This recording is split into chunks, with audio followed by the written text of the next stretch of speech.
L'Université de Thiès vient d'accomplir avec brio sa mission noble et difficile de mettre sur le marché des soins une promotion de médecins.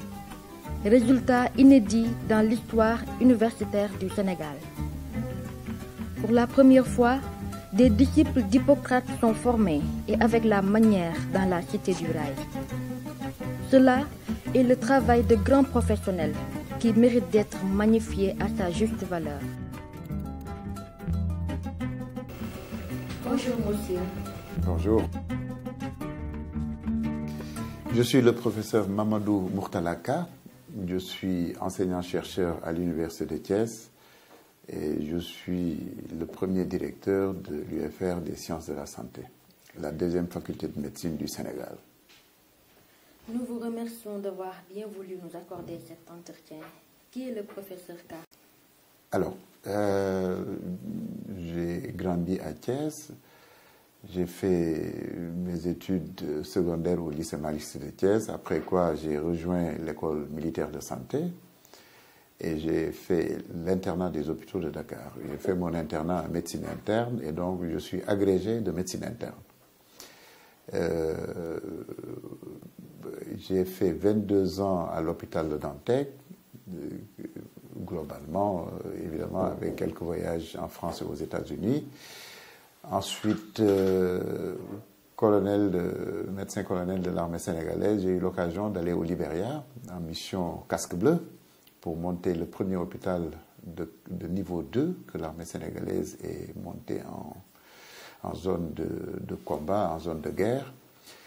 Et quand je suis revenu, j'ai été nommé pour ouvrir avec un collègue gynéco, le professeur Diouf, les services universitaires de l'hôpital de Pikine. J'y ai passé 3 ans, après quoi j'ai rejoint l'Université de Thiès où ma mission était de mettre en place la deuxième faculté de médecine du Sénégal. Et nous avions commencé en 2008 et voilà, nous sommes toujours à l'Université de Thiès. Parlez-nous de vos parcours professionnels et des événements marquants. Alors, les événements marquants, je pense que ce qui m'a le plus marqué entre 1990 et 2004, j'étais enseignant à l'UCAD. Et la première mission militaire qui m'a été confiée, c'était cette mission onusienne pour la mise en place de l'hôpital de niveau 2 des Nations Unies au Libéria. Nous étions en ce moment si vous voulez, à la fin de la guerre du Libéria, la deuxième guerre du Libéria, et il fallait monter dans une zone d'insécurité un hôpital. Donc ça, nous y avons passé 6 mois, très dur, difficile, et qu'on n'oublierait pas, qu'on ne va pas oublier facilement. Mais nous y avons beaucoup appris, et c'est une mission que nous avons, par la grâce de Dieu, réussi.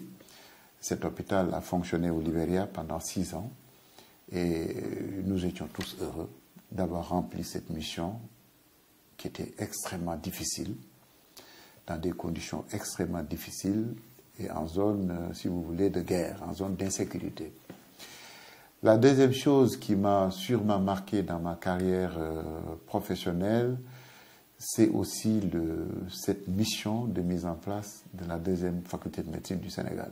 À l'époque, le Sénégal avait une seule fac de médecine qui allait avoir 100 ans.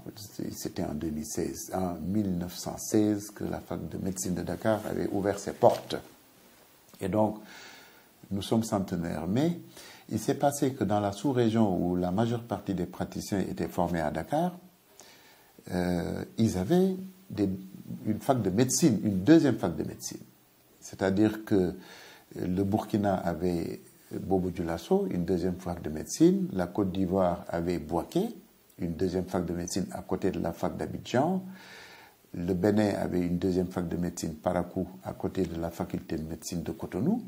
Et nous, le Sénégal, qui avions commencé avant tout le monde, nous n'avions qu'une seule fac de médecine. Et ça nous dérangeait énormément. Ça nous dérangeait d'autant plus que les capacités d'accueil de la fac de médecine qui étaient extrêmement sollicitées étaient dépassées. Tout le monde le constatait. nous avions énormément de mal à encadrer les étudiants dans le dispositif hospitalier de Dakar. Première chose. La deuxième chose, c'est que nous avions le meilleur, si vous voulez, parc d'enseignants. À côté d'Abidjan, on avait des enseignants de qualité et en nombre. Et ce qu'il ne faut pas oublier, c'est qu'une fac de médecine, ça sert à deux choses. À former des médecins, mais également à déployer des spécialistes dans les régions. Nous en avions grandement besoin. Et donc, cette discussion était, si vous voulez, entre nous, on en parlait, jusqu'au moment où le président Wade avait décidé d'élargir la carte universitaire du Sénégal. Et sur les deux facs de médecine, les deux universités qui existaient, Dakar et Saint-Louis, 3 autres universités devaient s'y greffer, dont l'université de Thiès. Et l'université de Thiès avait manifesté le vœu profond d'avoir une faculté de médecine qui serait la deuxième du Sénégal. Et donc ça rencontrait absolument et de façon évidente les vœux, les souhaits de tous les praticiens que nous étions. Donc l'histoire a commencé comme ça. Et il a été mis sur pied une commission composée de 6 professeurs. J'en faisais partie. Et nous avons, à partir de 2007, réfléchi. On se réunissait tous les vendredis pendant plusieurs mois pour écrire un projet pédagogique. Le projet pédagogique, c'est l'ensemble des dispositifs institutionnels, pédagogiques, le personnel, les travaux pratiques, les stages, ainsi de suite. C'est un document complet qui devait, si vous voulez, être le cahier de charge, en tout cas à remplir, à mettre en œuvre pour les études médicales à Thiès. Et donc, nous avions fini en 2008 de mettre en place le projet pédagogique et les autorités nous avaient en ce moment demandé de commencer nos activités pédagogiques à Thiès. Ce qu'on a fait en novembre 2008. Novembre 2008, on a démarré nos activités, nous avions démarré nos activités pédagogiques. Et après, les collègues avaient décidé de me nommer directeur de cet UFR. Et c'était le début du commencement d'un énorme processus dont nous-mêmes, nous ne pouvions, si vous voulez, voir ou entrevoir ou imaginer les difficultés qui allaient être devant nous et pour lesquelles nous n'avons pas baissé les bras. Nous nous sommes battus. Je peux entrer dans les détails si vous le souhaitez, mais en tout cas, c'est ça. En tout cas, ma deuxième satisfaction au plan professionnel, c'est ça. Et probablement la troisième, c'est quand le Collège royal des médecins de Londres décida de me nommer membre de cette prestigieuse institution. C'était une grosse satisfaction.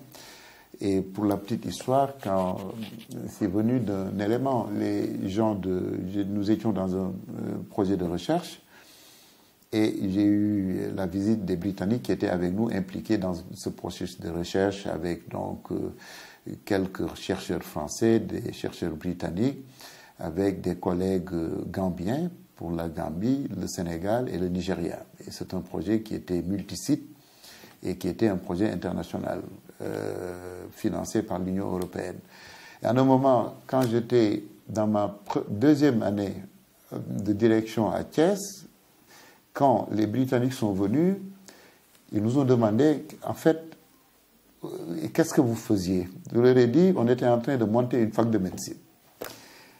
Pour la petite histoire, en fait, ils étaient sceptiques. Ils me disaient, monter une fac de médecine dans ces conditions, parce qu'en ce moment, ils nous voyaient discuter avec les mécènes, mettre des pancartes pour les mécènes qu'on avait déjà, CDE, Fondation Sonatel, Cimenterie du Sahel, ça et là. On leur a expliqué qu'on était en train de courir derrière les mécènes pour avoir des fonds et construire cette fac de médecine, la mettre au moins en place, et après la suite, on verra. Ils étaient très sceptiques, ils ne m'ont rien dit. 2 ans après, ils sont revenus au même campus. Ils ont vu les pas des géants qu'on avait fait, ils n'en revenaient pas. Ils nous disaient, nous, en Angleterre, on ne pense pas qu'il y a aujourd'hui un Britannique qui aurait eu le courage de commencer ce processus-là que tu as commencé. Ils n'en revenaient pas. Et donc ça, de fil en aiguille, bon, ils avaient évidemment mon CV.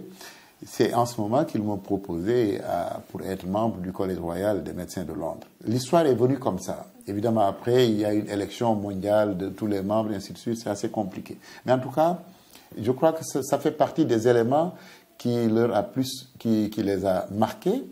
Et évidemment, il y avait aussi ma campagne du Libéria, où on avait monté un hôpital de niveau 2 dans une zone de guerre. Ils avaient les images, ils avaient tout. Donc ça a été, si vous voulez, quand on m'a présenté à l'intronisation au Collège royal, ils ont parlé de ces deux éléments essentiellement et du fait que j'étais universitaire, et ils ont présenté un tout petit peu aussi mes travaux de recherche.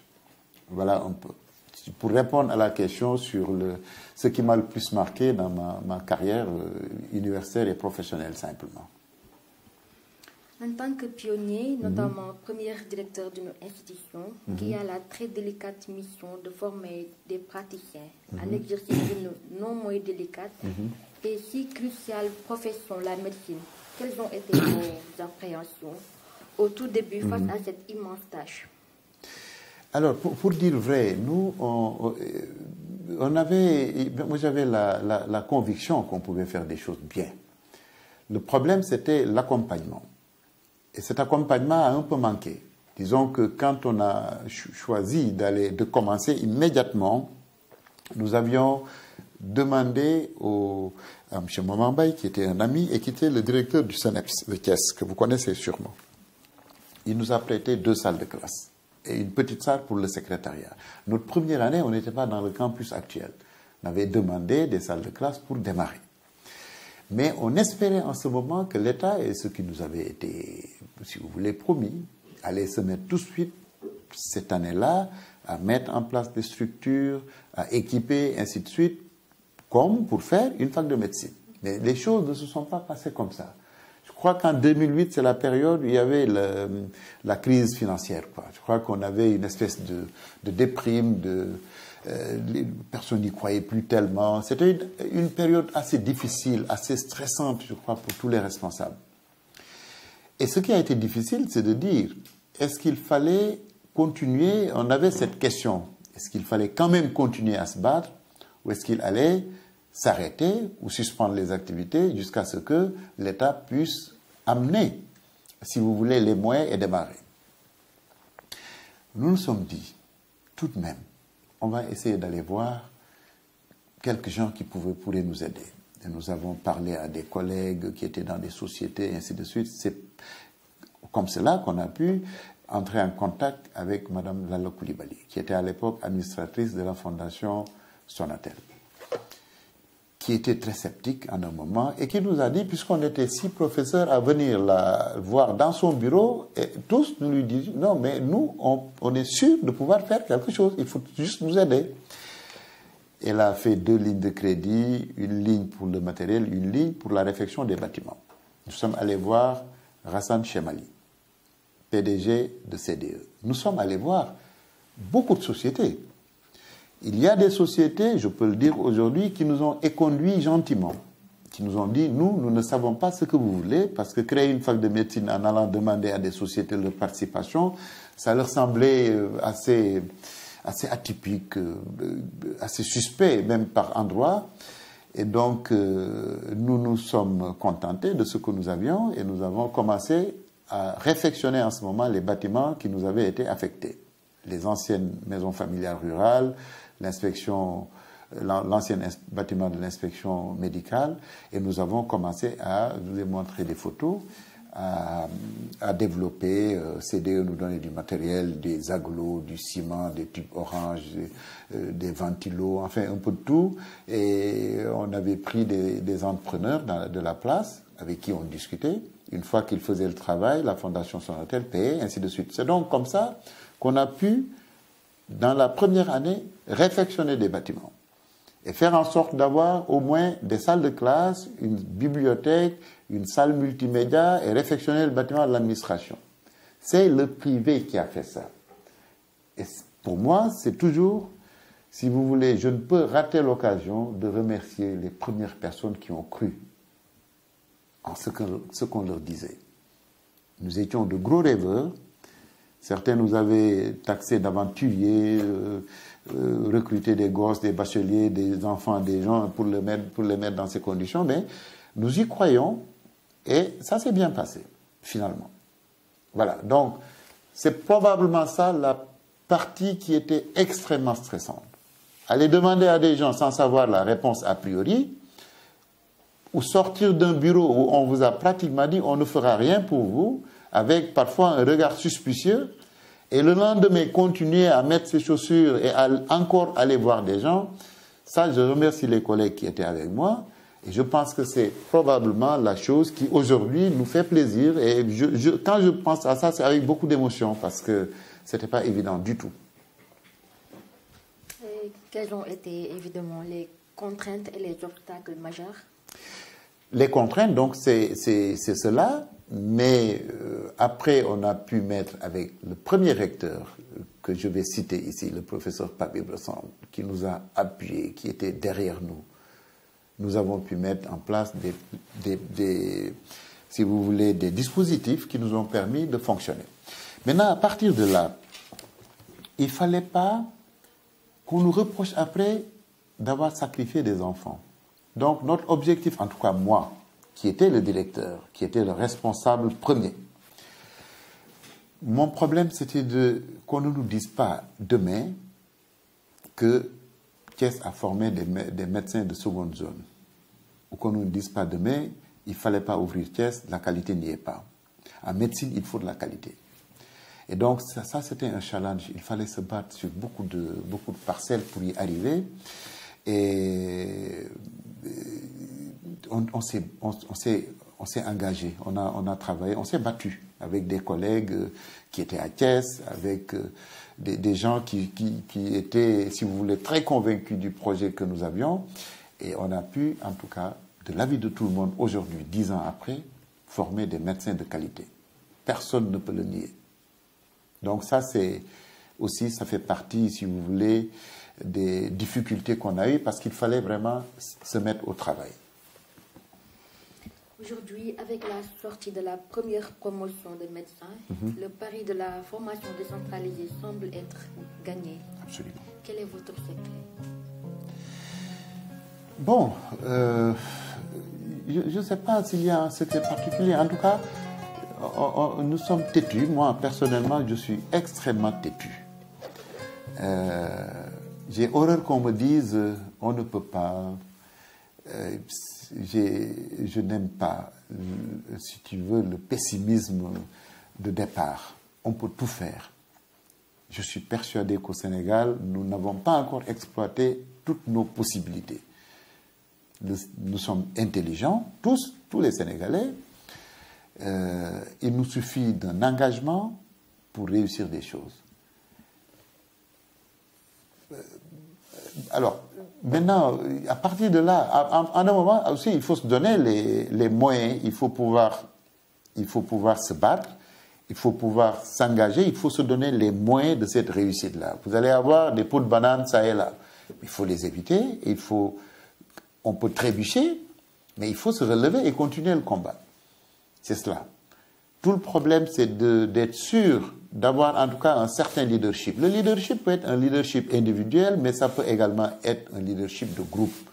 Et c'est exactement ce qui s'est passé avec l'UFR Santé. On était un groupe extrêmement soudé et nous étions tous très engagés et nous nous sommes battus. Nous nous sommes battus pour arriver à ce résultat-là et les dispositifs pédagogiques que nous avons inventés. Parce qu'il ne faut pas aussi que les gens se disent on fait ce que la France a fait.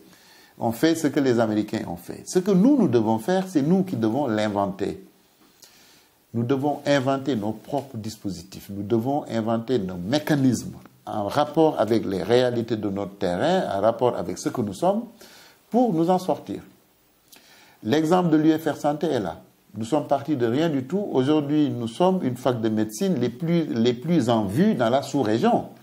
Nos dispositifs pédagogiques sont pratiquement repris par la plupart des pays de la sous-région. Et nous n'avons même pas encore 10 ans. Voilà. Donc c'est l'engagement, encore une fois, et le courage qu'il faut.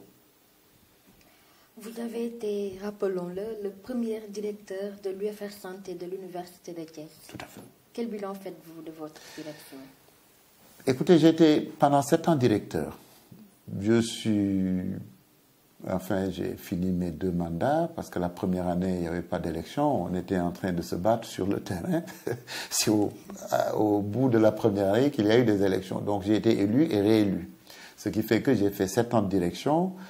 Les premiers étudiants, c'est l'année suivante qu'ils devaient soutenir leur thèse. Mais ils avaient fini tout le dispositif de formation et préparé leur thèse. Nous étions très heureux. J'ai eu des larmes aux yeux parce que j'ai regardé encore les photos, les gosses de 6e, qui sortaient du bac. Après, au bout de 7 ans, 8 ans, il y en a qui étaient mariés, qui avaient des bébés, il y a d'autres gens qui étaient... 8 ans, de l'eau avait coulé sous les ponts. Et je me souviens des difficultés extrêmes où ils étaient. On a loué des maisons. 2 maisons, une pour les filles, une pour les garçons. On a acheté des matelas, éponges. Ils étaient dans des conditions difficiles. Et nous discutions toujours avec les parents d'étudiants en leur disant, accompagnez-nous, parlez aux étudiants. Nous parlons aux étudiants également. Dites-leur de tenir. Un jour viendra, ils ne l'oublieront pas. Et quand certains gosses me voient, je dis des gosses, des collègues, maintenant, désormais, me voient, parfois ils se disent c'est extraordinaire. Il y a eu des tentatives de grève qu'on a négociées, ainsi de suite. Ils me disent, mais on ne vous avait pas compris, pour être clair. Vous ne comprenez pas votre combat. Mais maintenant, on le comprend, et il y en a qui viennent même à la maison, en groupe, me remercier, ainsi de suite. Donc ça fait plaisir, quoi. Ça fait plaisir d'être arrivé à ce niveau. Quelle est votre vision de cette UFR en particulier et de la formation décentralisée des médecins en général? La formation décentralisée des médecins, il fallait le faire très tôt, bien avant nous. C'était, comme je vous ai dit, les pays africains qui étaient formés à Dakar, qui n'avaient pas de fac de médecine quand Dakar en avait, avaient fini de régler cela. Je vous ai cité la Côte d'Ivoire, le Bénin et le Burkina. Et ces pays-là avaient déjà décentralisé la médecine. Ils avaient décentralisé et la formation et les spécialistes étaient dans les régions. Nous, on devait le faire depuis très longtemps. Mais ce processus-là doit continuer.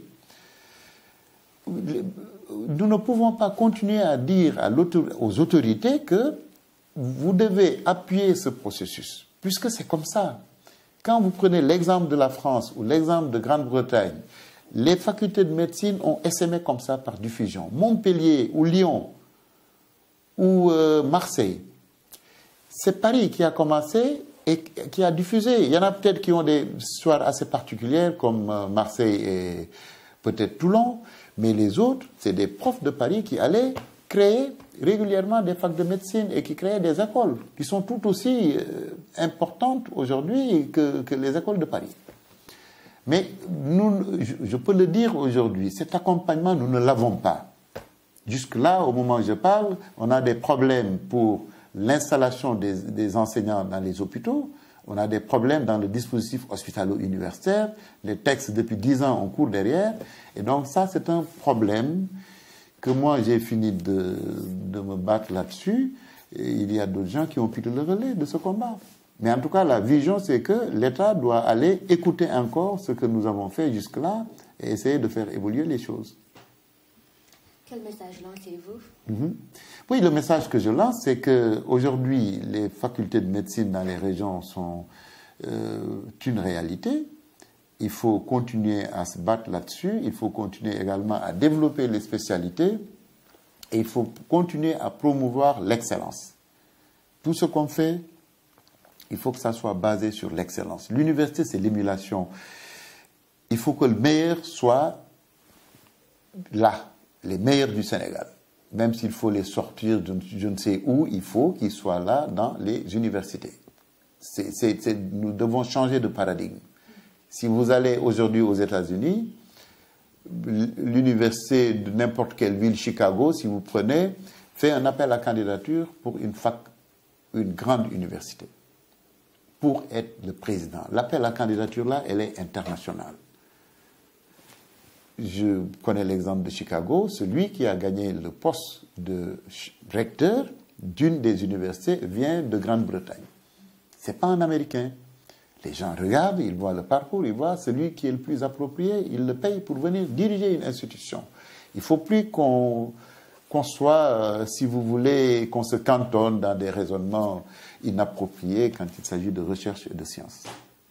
On vous remercie. C'est moi qui vous remercie d'avoir été là.